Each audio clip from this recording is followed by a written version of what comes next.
In this question, three chemical reactions are given. We have to write the products A and B in each reactions. So the first one, that is the acetic acid molecule on reaction with ammonia, that is heating with ammonia, they are producing a product A that should be an amide, that is CH3CONH2.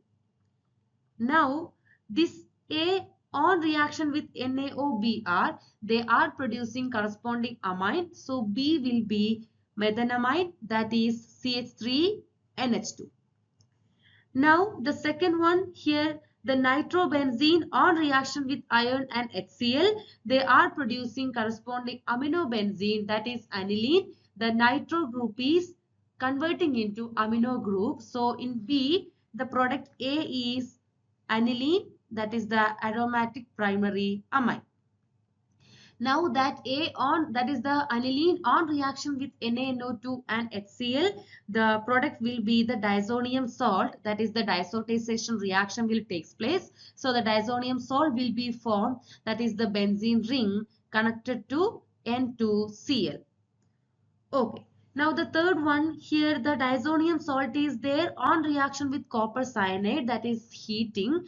They are producing a product A. So here A will be C6H5Cn, that is the benzene ring is connected to nitrile group. Now the same compound, that is the A on reaction with water, that is the hydrolysis reaction, they are producing benzoic acid, that is the CN group will convert into carboxylic group. Benzoic acid is the product. Now here the OR question, how can we distinguish between the given pairs? So the first one, aniline and ethanamide. Here aniline is an aromatic primary amide and ethanamide is an aliphatic primary amide.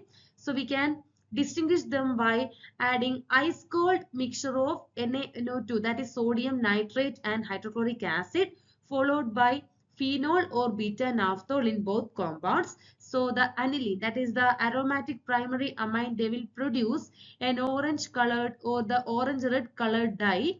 At the same time, ethanamide, that is the aliphatic primary amine, they are not giving this orange red colored precipitate, that is the dye.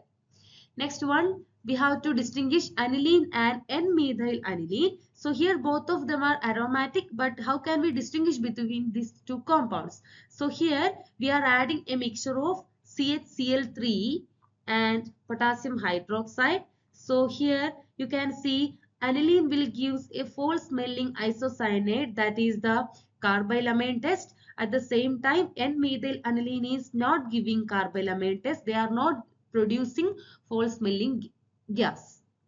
Okay.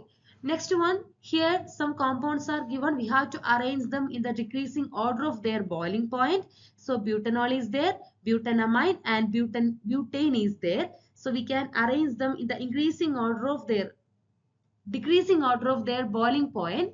Here the three compounds, one is alcohol.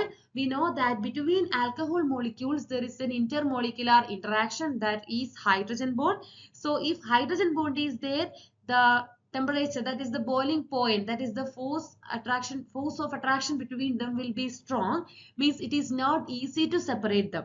So the butanol molecule will have high boiling point. So we can write them butanol is greater than. Now we have butanamide and butane. So butanamine will have the next value, that is the butanamine contains amino group. Again you can see the hydrogen bond in butanamide because nitrogen is there and hydrogen is there, and butane is a normal hydrocarbon, so they are having lowest boiling point. So the order is the alcohol have high value of boiling point, then butanamide, then butane. This is the order.